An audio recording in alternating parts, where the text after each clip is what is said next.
सब मुझे बाल कह कह के बुलाते हैं। काश मुझे भी एक बच्चा छोटा सा नन्हा सा होता तो मैं भी आज अपनी जिंदगी में बहुत खुश होती। कालू जी, मैं चाहती हूँ कि हम कोई बच्चा गोद ले ले जो बहुत ज्यादा जरूरतमंद हो। देखो टुनटुनी, तुम बहुत ज्यादा टेंशन लेती हो। लोगों का क्या है, लोगों को बोलने दो, इतना टेंशन ना लिया करो। हमें जरूर एक बच्चा होगा। इस तरह दिलासा देके कालू टुनटुनी को खामोश करा दिया करता था। कालू जी, आज मैंने खाने में अनार की चटनी बनाई है। क्या आप भी अनार की चटनी खाएंगे? आपको तो पता है मुझे अनार की चटनी बहुत ज्यादा पसंद है। अरे ना बाबा ना टुनटुनी, तुम ही खाओ अनार की चटनी। मुझे ये सब पसंद नहीं है। तुम्हें बहुत पसंद है अनार की चटनी। मेरे लिए ना तुम कुछ और बना देना, मैं नहीं खाऊंगा ये। अरे हाँ टुनटुनी, मैंने तुम्हारे डॉक्टर से अपॉइंटमेंट लिया है। तुमने आज उस डॉक्टर को जाके चेकअप करा लेना। टुनटुनी डॉक्टर के पास चेकअप के लिए आ जाती है। मेरी शादी को 4-5 साल हो गए मैडम, पर आज तक कोई भी बच्चा नहीं है। मुझे ऐसी दवा दो कि मुझे कम से कम एक बच्चा भी तो हो जाए। जरूर जरूर, मैं आपको एक एप्पल दूंगी, उसमें कुछ दवाई मिला के दूंगी, आपको उसे खाना है।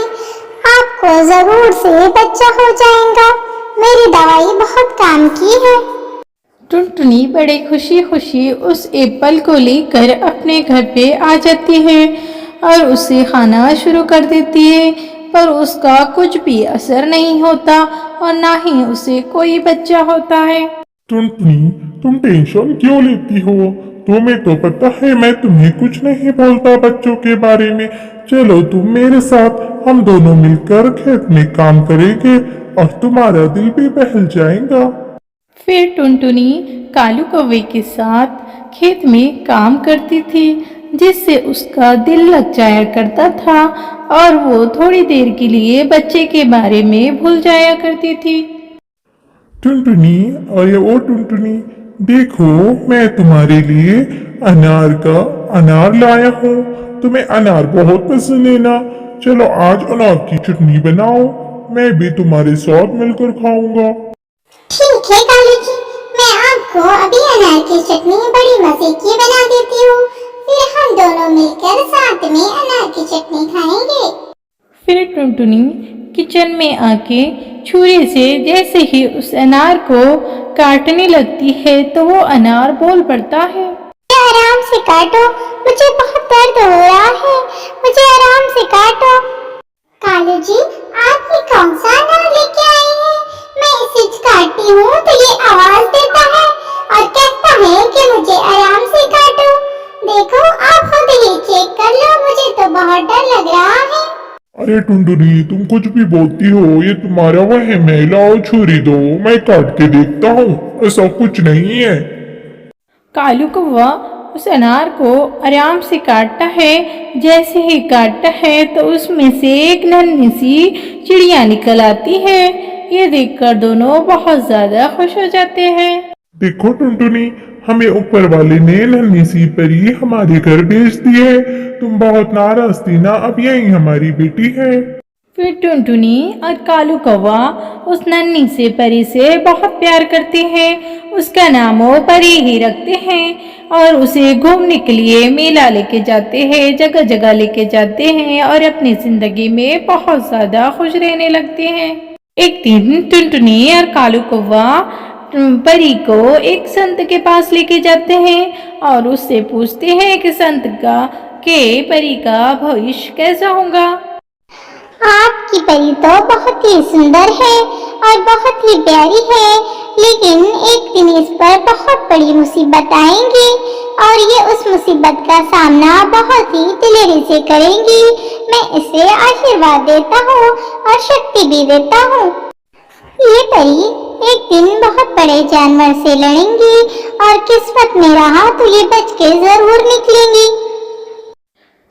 टुनटुनी और कालू कौवा ये सुन के बहुत डर जाते हैं। और कहते हैं कि अगर हमारी बेटी को कुछ हो गया उस जानवर से और हमारी बेटी ना बच पाई तो हम क्या करेंगे।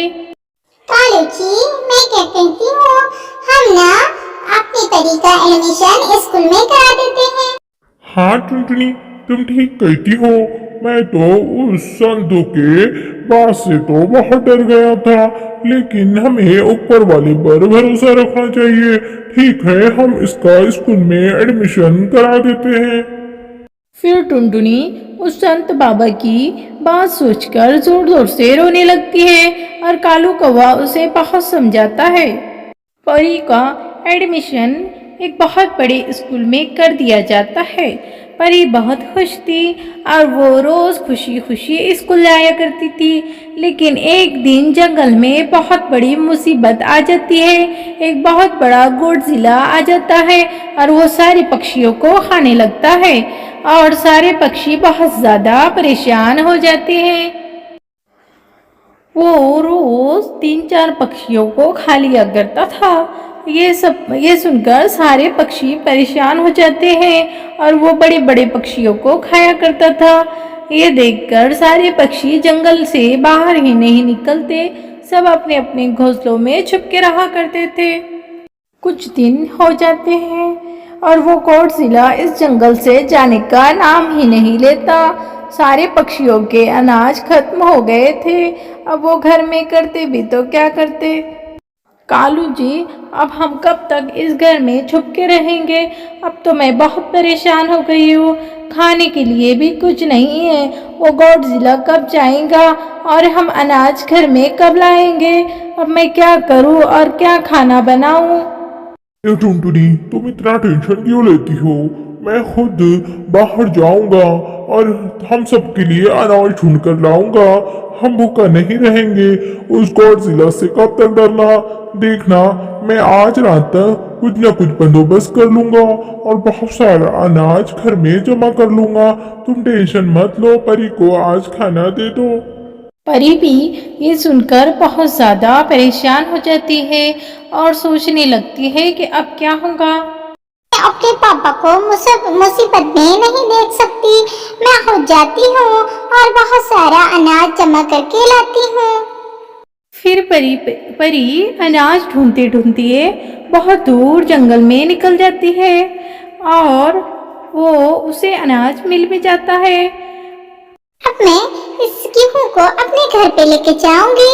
ये देखकर मम्मी पापा बहुत ज्यादा खुश हो जाएंगे और मुझे बहुत ज्यादा प्यार करेंगे।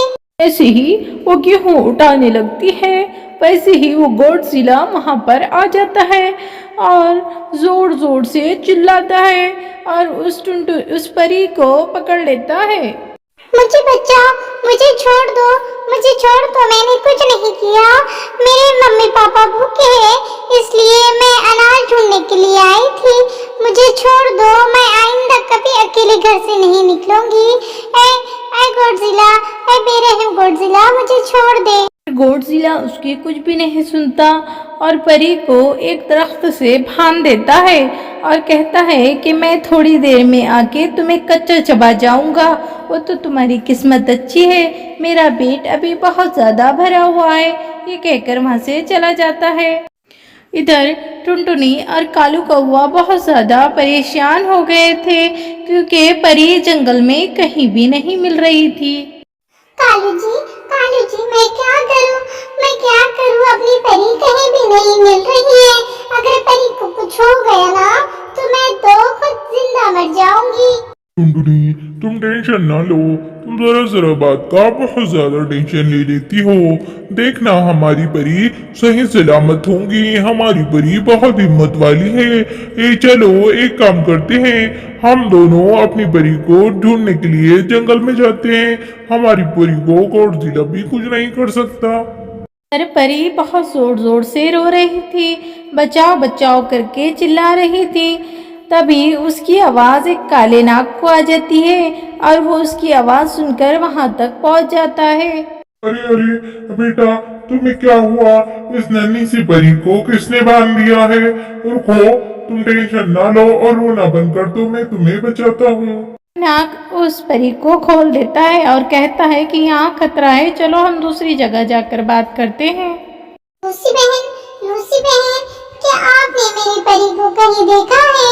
मेरी परी कहीं भी नहीं मिल रही है। इस तरह टुनटुनी परी को पूरे जंगल में ढूंढ लेती है, पर परी कहीं भी नहीं मिलती। बहुत बहुत शुक्रिया, आपने मेरी मदद की। पर आप तो हमारे दुश्मन हैं, आपने मेरी मदद क्यों की? मुझे उस गॉडजिला ने पकड़ लिया था। मुझे तो बहुत डर लग रहा था कि वो मुझे खा ना जाए। ए परी, मुझे सब पता है। मैं तुम्हें शक्ति देता हूँ। उस गॉडजिला ने मेरी बीवी को मार दिया है। मैं बहुत बूढ़ा हो गया हूँ और मैं उसकी मदद नहीं कर सकता, इसलिए सारी शक्ति तुम्हें देता हूँ। फिर सारी शक्ति काला नाग परी को दे देता है। जैसे ही गॉडजिला वहाँ पहुँचता है, देखता है कि वो चिड़िया वहाँ से चली गई है। ये देख कर वो बहुत ज़ोर ज़ोर से चिल्लाता है और सोचता है कि किसकी इतनी हिम्मत हुई जिसने मेरे काम में मदखलत की, मैंने जो चिड़िया को पकड़ा था उसे छुड़ा दिया। तर वो बूढ़ा काला नाग सारी शक्ति परी को दे देता है और एक छुरी देता है कि परी, इस छुरी को तुमने सीधा एक बार में गॉडजिला के दिल पर मारना होगा, जिससे वो मर जाएगा। गॉडजिला उस परी को ढूंढते वहां पर पहुंच जाता है। फिर परी ना डरते हुए उस छुरी से गॉडजिला के दिल पे वार करती है और वो वहीं मर जाता है। फिर परी और काला नाग बहुत खुश हो जाते हैं क्योंकि काले नाग ने अपनी बीवी का बदला ले लिया था। सारे जंगल के पक्षियों को ये बात मालूम पड़ जाती है और सारे पक्षी परी का स्वागत करने के लिए आ जाते हैं। बहुत सारे फल फ्रूट लाते हैं और बादशाह जी परी को बहुत सारा इनाम देते हैं। ये देखकर टुनटुनी और कालू बहुत खुश हो जाते हैं और सारे पक्षी हंसी खुशी रहने लगते हैं।